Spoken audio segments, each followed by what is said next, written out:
Jesus today. Leave your worry and fear. Burdens are lifted at Calvary. Jesus is very near. Burdens are lifted at Calvary.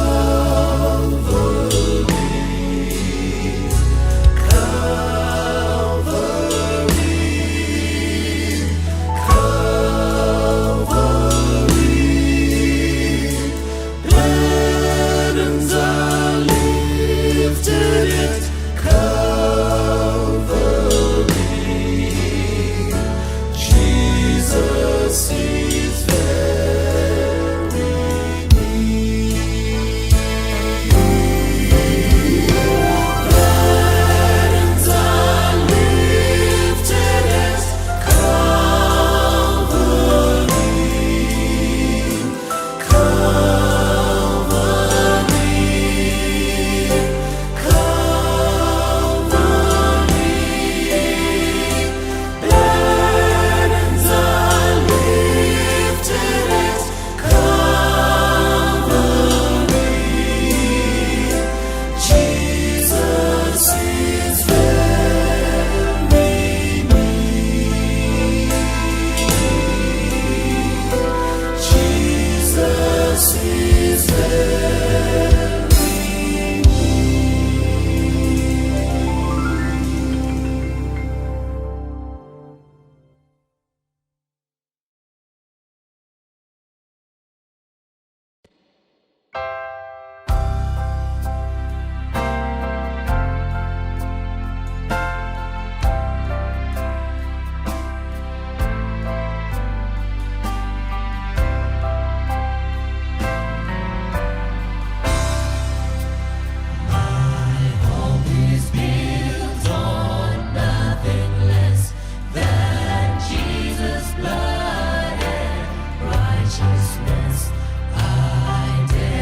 trust the sweetest frame, but wholly lean on Jesus' name.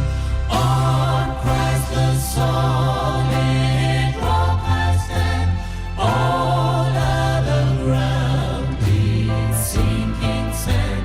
All other ground is sinking sand. When darkness seems to veil his face, I rest on his unchanging grace. In every high and stormy gale, my anchor holds me in the veil. On Christ the solid rock I stand. All other ground is sinking sand. All other ground is sinking sand. His oath is covenant and blood support me in the whelming flood. When all around my soul gives way, He then is all my hope and stay. On Christ the solid rock I stand. All other ground is sinking sand. All other ground is sinking sand. When He shall come with trumpet sound, oh, may I then in Him be found, clad in His righteousness alone, faultless to stand before the throne. On Christ the solid rock I stand. All other ground is sinking sand. All other ground is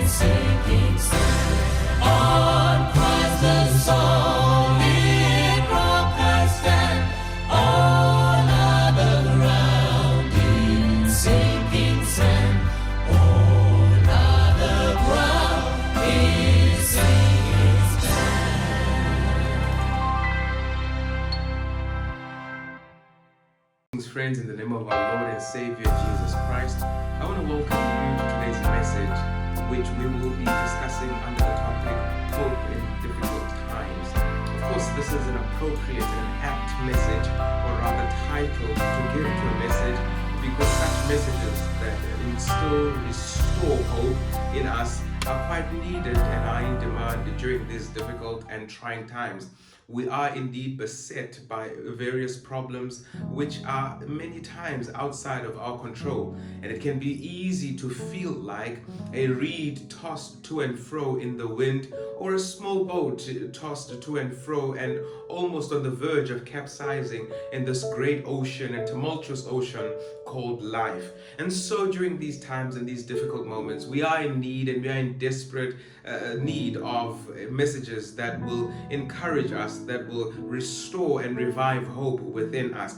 Of course, let me start by saying that the idea of hope is not necessary, and it is superfluous unless things are difficult and unless things are challenging. You don't need hope when everything is going well. You don't need hope when you've got everything you need, when your life is in order, when everything is running smoothly. Hope is for those whose lives have been turned upside down by circumstances of various kinds. Hope is for those for whom life literally has gotten out of their control. Hope is literally the cessation of this notion that your life is still under your control, and for you to admit and to submit to someone higher and greater than you to take charge and to take control of your life, and to then deliver you and lead you towards a better future than what you're currently experiencing. Hope, by the way, is not some empty denialism that seeks to avoid or that seeks to reject reality for what it is. Hope accepts that reality is difficult, that hope is challenging, that we are living in the midst and the presence of pain. Hope doesn't deny that we're experiencing pain. Hope doesn't deny that our lives are upside down. Hope doesn't look away from the suffering. Hope admits and acknowledges that all these things are present, but then hope dares to dream of a life and of a tomorrow, even in the midst of the suffering that is devoid and that has been healed of all the corruption and the sinfulness that we are currently experiencing. So hope is to say, yes, I see what is happening. Yes, I acknowledge that what is happening is painful, but I dare to believe, I dare to trust that God is working on a tomorrow, is working on a future that will not be marked by the absence of all these things that are uncomfortable for us at the moment. You see, this idea and this approach of hope helps us to not devalue and understate our suffering. There is this temptation amongst Christians, in order to appear strong and in order to appear as though they've got everything in control, we want to talk about our suffering and our struggles in minute and minimal terms, right? We want to talk about our struggles as though they are not significant and as though they are not painful enough. No, we need to acknowledge that what we are going through and what we are suffering and what we are experiencing is excruciatingly painful. And it is in that admitting, it is in that acknowledging that we are able to appreciate the extent to which God has to go through in order to deliver us. You have to allow the magnitude of the problem, you have to allow the magnitude of the challenge and the situation to confront you, to be clear before you, so that you cannot just only present it as it is before God, but so that you can also be confronted by your own little finitude in the presence of this great big challenge. You see, unless the problem appears to be outside of your control, unless the problem appears to be outside of your area of expertise and competence, you will never get to a point where you willfully surrender the problem over to God. And so hope doesn't say to us, ignore the magnitude of the problem, but hope says to us, confront the magnitude of the problem, acknowledge the magnitude of the problem, accept that it is greater than you, and it is in accepting that the problem is greater than you that you are then forced to look for someone greater than you in order to deliver you from its clutches. And so hope is not this empty denialism that we see around in Christian circles, where Christians try to act as though they're strong. Hope says, I'm not strong enough, and therefore I'm going to look for someone who is stronger than me. I'm going to surrender my life, I'm going to surrender my future to someone who's greater, stronger than me, who knows better than me, in order to lead and guide me. Hope, by the way, is we find in the book of Job, chapter 19, verse 25. This is hope in the midst of crisis, like I said before. It is in the midst of crisis, in the midst of challenge, where we need hope. Those who have everything they've prayed for, those who have their lives in order, don't need hope, because hope has already delivered them to the time that they were hoping for. And so when you already have what you need, when you already have the ideal, what do you need hope for? So hope is for those who are going through challenges, who are going through difficult times, who have a thorn in their flesh and are hoping that at some point God is going to bring it to cessation. Hope is like Job 19:25, when Job, in the midst of his suffering, body covered in boils, and sitting in the ashes, covered in ashes as well, body covered in boils, he tried to heal it using the ashes from the fire, sitting by the fire with his friends, mourning for the loss of his children, still surviving in poverty. Job utters these words and he says, "For I know that my Redeemer liveth, and at the end of the day he shall stand on the earth for me." And he says, "After my skin is destroyed, this I know, that in my flesh I shall see God." Verse 25 says, "For I know that my Redeemer lives." Job doesn't state this when things appear to be going okay. He doesn't state this when he's suffering. He's given him a signal that it is at its end. Job utters these words at the height. He utters these words during the intensity of his suffering, while he's still in the bowel of the darkness of the period he was going through. Job acknowledges that in spite of what is happening, I know that my Redeemer lives. And that is what hope is. Hope doesn't say that I will start seeing a way forward when this anomaly or when this challenge starts showing me that it is about to disappear or that it is about to vacate my life. But hope sees the presence of God even in the darkness of the challenges that encapsulate you. Hope sees the presence of God even though you are blinded by the tears from the pain you're experiencing. Hope is seeing and acknowledging the presence of God, yes, while you acknowledge the presence of your problem. Hope is not something that descends when your problems are vacating your life. Hope descends even in the midst of your problems. If I was to give you an illustration, I'd say hope is like Daniel being lowered down into the lion's den. Hope exists with the lions while you also find rest in the pit.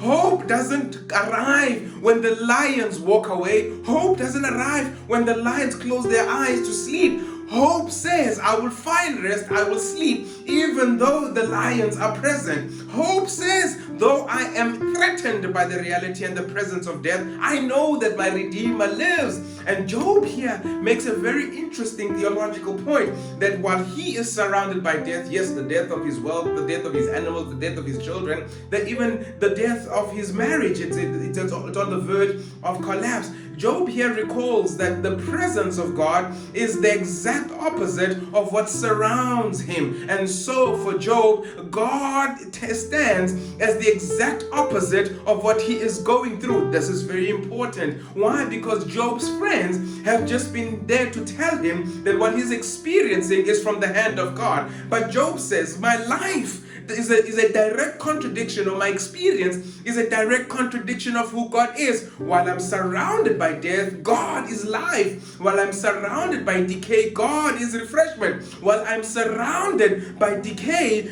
God is freshness. And of course, we find this in the word that he uses. He says, "For I know, ayada." This idea of knowing that God lives for Job is not derived from God's actions. It is derived from past and previous experiences, intimate and present experiences that are both past and that are present. In other words, what Job is saying, looking back at what God has done for me, looking back at what God has been to me, I cannot reconcile what is happening in my life with his hand. In other words, I don't see God's involvement involvement in what is happening in my life. Therefore, I reject the idea that my suffering is a product or a result of God. For my yada, my experience, my knowledge of God tells me that He's a God of life and not a God of death. He's a God of abundance and not a God of loss. He's a God of wealth and not a God of poverty. And so when Job says, I know that my Redeemer lives, he's rejecting the advice he gets from his friends who have told him that he is suffering as a result of what God has done. But not only that, Job says here that I know, present continuous. It is not that I know, I've known God. He says I continuously know that God lives. In other words, my experience in God is not limited to the wealth and to the good times. I'm also experiencing Him even in this valley of death. It is like the sheep in Psalm chapter 23 who knows God in the green pastures. He knows God in the quiet waters. He knows God down the paths of righteousness, but he also knows God down in the valleys of the shadow of death. What is this saying? It is to say to us that we should never get to a point where our experience of God is mediated by what surrounds us and by what we are going through, where God is someone that we can only feel and whose presence we can only experience when things are going right, when things are going well. But just as He has been God in the green pastures, just as been God in the quiet waters, He is still God even in the dark valleys. Yes, indeed, for the songwriter says, for the God of the mountains is still God in the valleys. The God of the day is still God of the night. And so even no matter what surrounds us, no matter what we are going through, God is still someone who is present and can be experienced. And that's the third point that I want to bring to you here, that Job tells us that we should never think of God's presence as something that is experienced when things are going well. In fact, the psalmist goes a step further in illustrating this, where he says, in the mountains, in the green pastures, in the quiet waters, down the paths of righteousness, the sheep talk about God, but down in the valleys during difficult and challenging times, the sheep talks to God, says, for I shall fear no evil, for you are with me. In other words, what the shepherd and what Job are telling us here is that it is when we are going through the darkest moments of our lives, it is when we are going through the most challenging experiences of our lives, it is when we are going through the darkest hours of our lives, that God doesn't manage our lives by remote control or from a distance, but God joins us even in the darkness of our lives. Just as God jumped into the pit with Daniel so that the lions could not eat him, just as God jumped into the prison with Paul and Silas, such that with their bodies lacerated from the lashings they received from the Roman officers, they were found singing and praying in the dead of night. They were found praising, they were found worshiping in the height of their experiences. Why? Because God is not someone that is only experienced during the good times, but God draws closer, yes, even closer than before when we are going through challenges and difficult times. Yes, while Daniel prayed 3 times a day facing towards Jerusalem, he had never experienced the proximity of God quite like they did in the fire with the 3 Hebrew boys when God jumped into the fire with them. Yes, we worship that kind of God, a God whose presence is felt even more and is expressed even more in the darkest and in the most difficult and trying of our times. Yes, that is why therefore we can have hope even in challenging times. Why? Because it is in these challenging times that we get to experience the very presence of God. That God is present when we are weak, He becomes our strength. When we are blind, He becomes our vision. When we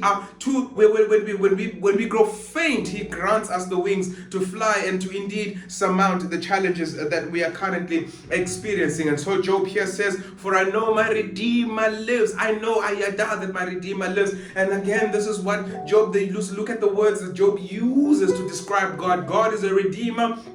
God lives. God is not a killer. God is not death. And so you cannot associate your experiences with the character of God. And by the way, and I'm hoping that here I will not take a long detour. In the book of Lamentations chapter 3, verse 21 through to 24, where Jeremiah, during the middle of a lament, breaks out into the song of praise, where he says, yet this I recall to mind, through the Lord's mercies we are not consumed. He writes this right in the middle of a war. He writes this while he's currently experiencing the outcomes of the Babylonian attack and captivity. Jeremiah doesn't write this lament as reflecting on what has happened. He is writing this lament in the middle and in the midst of the trials. He's writing the lament in the midst and in the middle of death. He's writing the lament in the midst of blood of the Israelites that are still flowing through the streets of Jerusalem after they had been killed off by the Babylonian army. And so Jeremiah here employs a very powerful literary tool that Hebrews like to use and that Job is using here.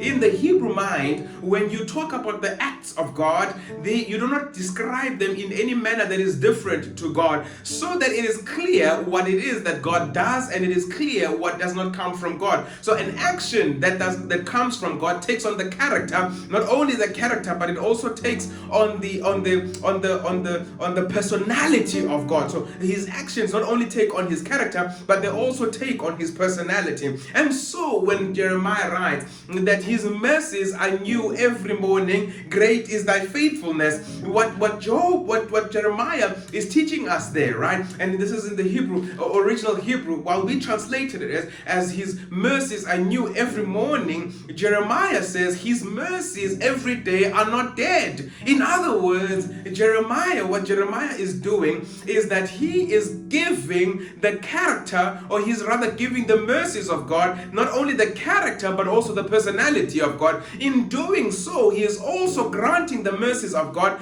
the permanence of God. In other words, for Jeremiah, the mercies of God will be as eternal as God himself. The mercies of God will be as unconditional as God himself. The mercies of God will be underived, unborrowed as God is himself. They will not be generated by anything or by someone outside of God, but they are self-generating, they're self-sustaining, just as God is himself. Now here it is in the book of Job, chapter 19:25. Again, Job says this. He says, I know my Redeemer lives. In other words, God's life is not confirmed by what is happening in my life. God being alive, God living, is not something that is erased by my suffering. Just because I'm suffering does not mean that God has disappeared, does not mean that God has died, but rather the fact that Job says, God lives, he rachas. In other words, his existence is not borrowed, is not derived from what is happening in my life.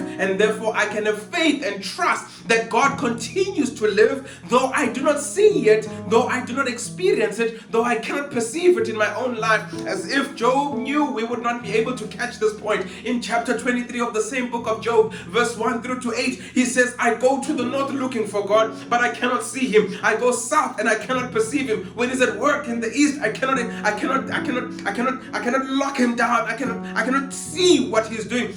So what Job is saying here is that yes, there's a guarantee that God has been to the north, south, east, and west. The problem is that I have not been able to see him. It's not that he's not there. It's that I'm unable to see him. And when he gets to verse 8, he says, yet he knows the way that I take. For Job, the assurance is not in his ability to perceive where God is. It's not in his ability to know and to track God, but it is in the assurance that God never loses sight of him, that God is always aware of where he is. Yes, indeed, friend, God is always aware of where we are. Even when we cannot see him, even when we cannot perceive him, he never moves his eye away from us. His eye, indeed, the songwriter says, is on the sparrow, and I know that he watches me. And so we don't sing because we're able to see him. We don't sing because we're able to experience him. We sing resting on the assurance that he is able to see us, that he is able to spot us, and that he never loses any of us. And so Job here says, for I know that my Redeemer lives, that his life, that he's living, has nothing to do with what surrounds me. For his life is rachas, it is fresh, it is underived, it is unborrowed. So therefore I cannot use utensils that surround me in order to confirm whether he's alive or not, because the things that surround me are not the things that gave him life. God is not alive because your marriage is going well. God is not alive because you've got a job. God is not alive. You see, the things going well in your life, don't give God life. God is alive regardless of what might be happening in your life. At times, God gives us evidence of Him being alive, of Him being around. God drops these emblems and these little pieces of evidence that He's still with us, that He's still around. He'll give you a job when you least expect it. He'll give you some money when you least expect it. He'll fix your marriage when you had lost hope. He'll heal you when the doctors had given up. Yes, God will give us these signs and these moments where He shows us that He's still around, but they are not His life. God remains alive even when we have lost all these things. Do you know how we know this? Do you know how I know this? It is because whatever we go through, we survive. Whatever we go through, we survive. Yes, indeed, we go through things because God is with us. You see, in the book of Psalms, chapter 23, verse 1 through to 4, the psalmist says, "Though I walk through the valley of the shadow of death," I want you to look at these problems and these challenges that you're currently going through as valley moments. We are in the valley right now. Death looks more like a reality than it should.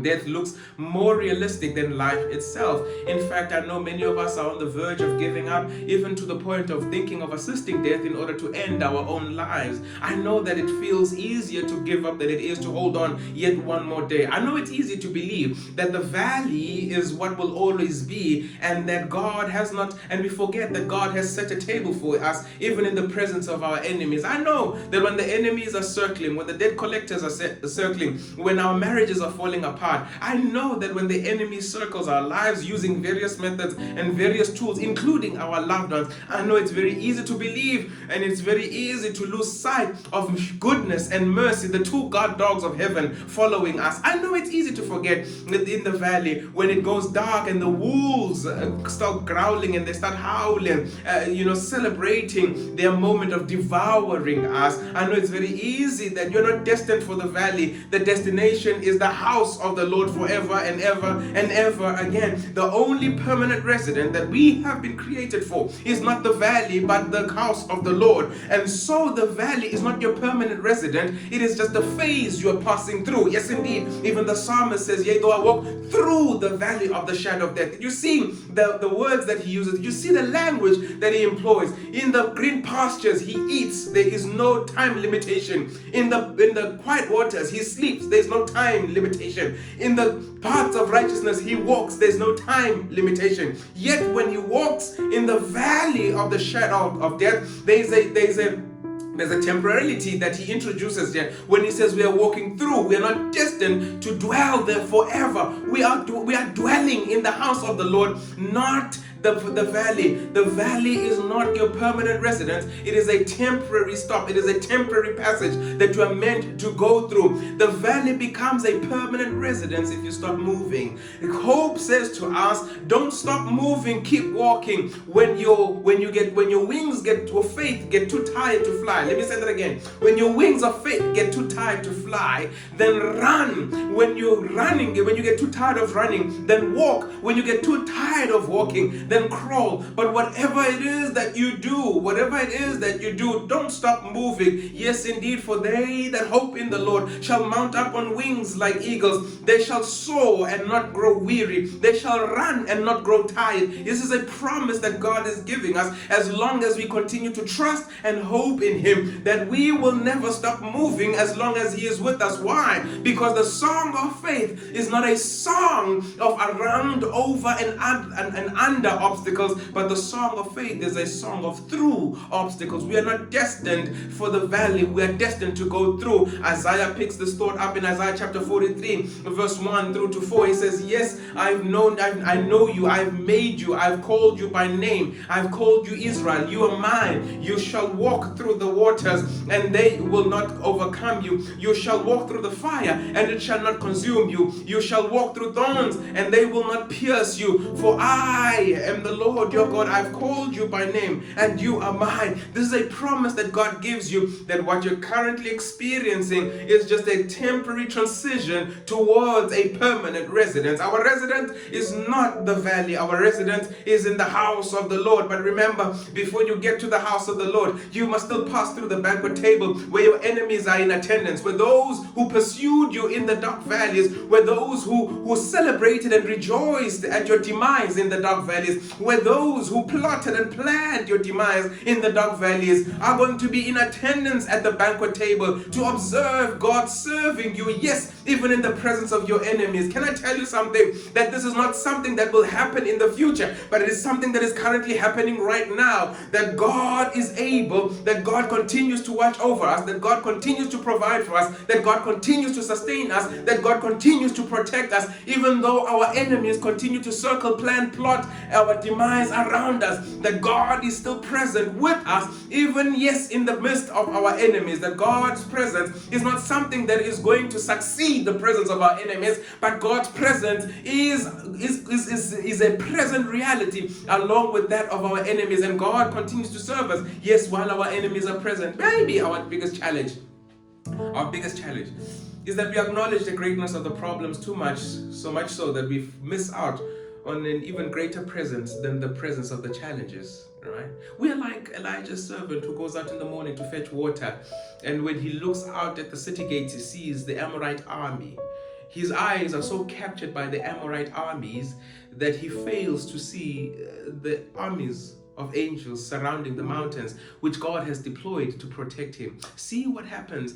God deploys the armies of angels, the angel armies, the armies of heaven. But he does not obliterate, he does not annihilate the enemy, the army of the enemy that has come to capture them. Let me say that again. God deploys the army of heaven without obliterating and destroying the army of the enemy. See, the enemy's army must be allowed to survive long enough for the enemy to see that God, to see how God protects his children, to see how God serves his people, to see how God provides for his children. Yes, you need to survive as well, so that you can experience God's providing for you. You can experience the presence of God. You can experience that God is a God of life in the midst of death. You can experience that God is a God of providence even in the midst of poverty. You can experience that God is a God of health even in the midst of disease. You can experience that God is a God of protection even in the midst of danger. You need to go through these valley moments, these difficult and trying moments. But that's the point, that's the secret, that's the key. That as you go through them, you're not going through them alone. His staff and his rod, he is present with you, leading you through the dark valleys. There's a permanence about God's provisions, and there's a temporality about your persecutions. You go through your persecutions on your way to the permanent residence of God's dwelling place. Hope in the difficult times informs us that yes, we are going through what we're going through. We're experiencing what we're experiencing. It is painful, it is challenging, and at times it drives us to the verge of madness, at times on the verge of desperation. And sometimes we have made decisions that out of desperation because we couldn't take what we were going through. But hope informs us that what is will not last forever, because there's only one eternity that has been prepared by God for his children in his house forever and evermore. I hope the words of Job may become your words today, that you do not wait until the sun rises again. You don't wait until the clouds part and reveal a bright sky. I hope that you don't wait until your life begins to shed some light, revealing a brighter future, but that you are able to experience the reality of God's presence in your life right now, the presence of your Redeemer right now, as you feel like you're sinking deeper and deeper into your challenges and your troubles, that you're able to experience his providence right now, even in the pit of your persecution, yes, even in the valley of your torture. I hope that you are able to experience God. That's what hope tells us. That's what hope informs us. Hope informs us that what we are going through is not permanent. That yes, indeed, there's a future and there's a tomorrow that God has prepared for us. May the Lord add a blessing to the reading of his word now and forevermore. Amen.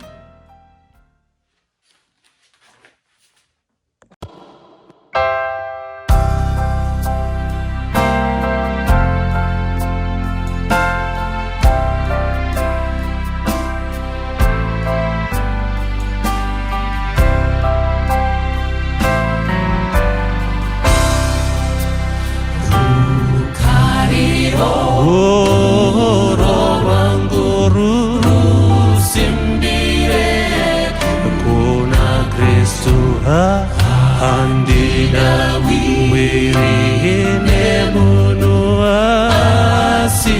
uzitara Jesu ndinomira kuna Jesu ndiye dombo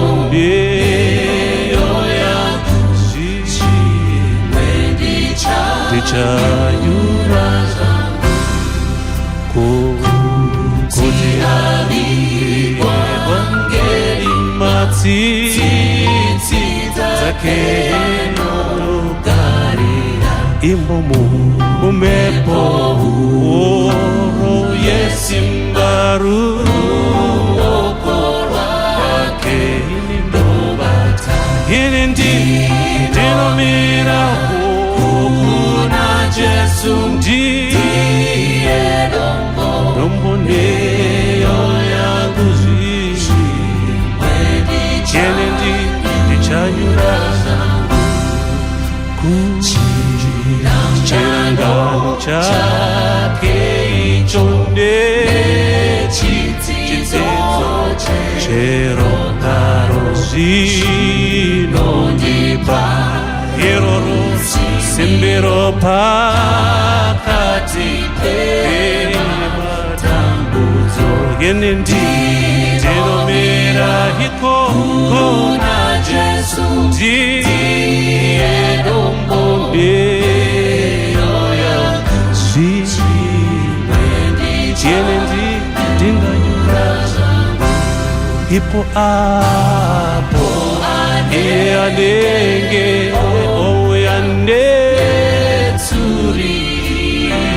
chazorizwa ini ndinoda kuti ndimire na Jesu ipo pano ini ndinomirawo na Jesu ndiye dombo yeneyo yangu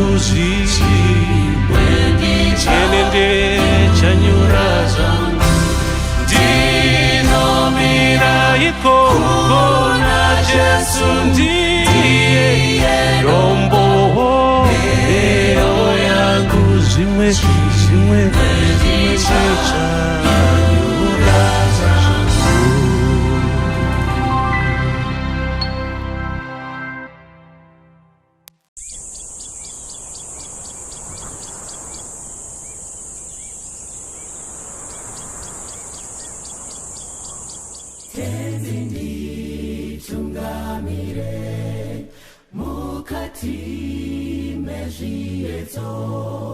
mananda andibata ndimidombo ndivike ndimimutungamiri tenzi nditungamire anondiparunyararo anondiparugare anetsitsi anengoni naye ndinozovimba anondipa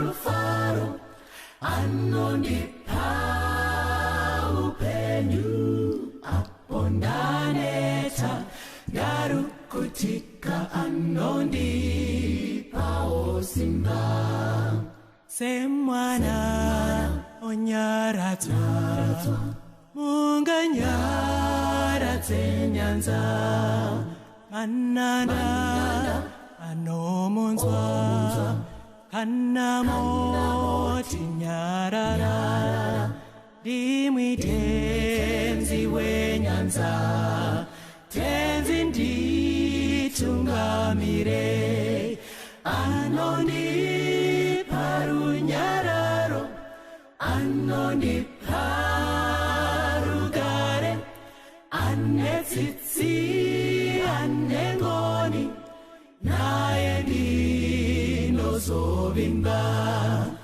anondipa anondipa upenyu apo ndaneta ndarukutika anondipawo simba. Handingafambi ndoga seiya indainondikudza yoga mubaravara. Miedzo namafungu zvondikamenisa muzhira yechiKristu. Kurumwa netsikidzi rambira mumba. Zvimwe zvingauye asi ndinosimbira rutendo rwangu mamuri. Kune avo neavo vanoti chinochururuka chinopwa. Iro dzamba rafuta richavaiko. Hazvingashanduki kana ndakatarira muchinjiko. Vanofarira kundiona muvhu, asi kuwa kwangu ndiko kusimudzirwa kwangu. Kana namananda hangandibati. Namopa muKristu mate nerurimi, asi ndinosimbira pamuchinjiko.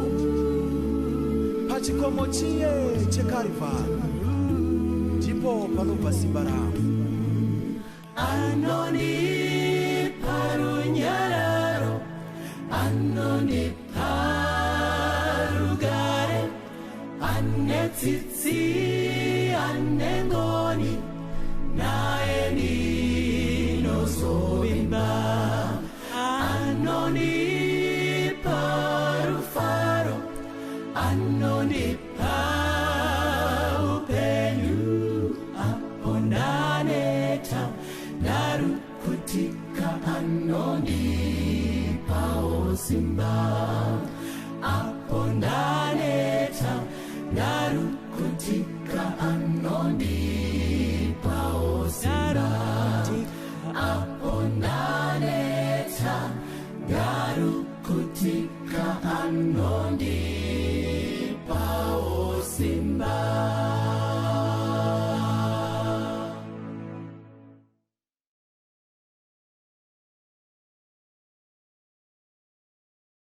The Lord is my shepherd, I shall not want. He maketh me lie down in green pastures. He listens when I call. He hears my voice when I cry. He leads the way, and I will follow wherever he goes. Even if I go astray, he'll search for me every night and day. He'll never rest until I'm in his loving arms again. Oh, there is joy in strength, and when a sinner is strengthened, the angels will sing hallelujah, welcome home,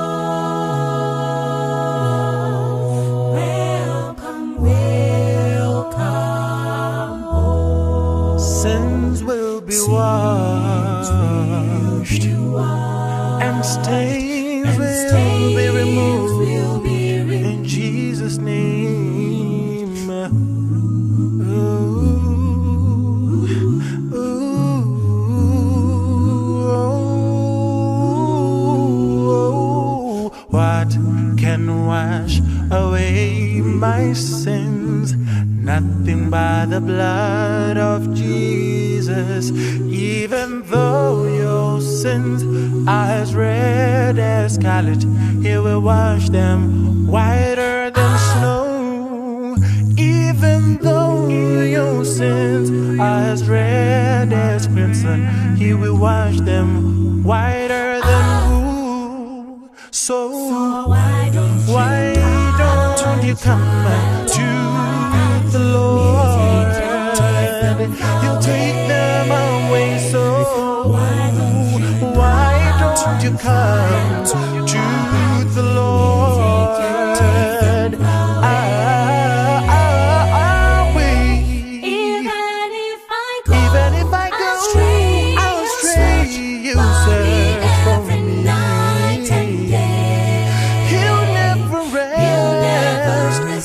until I am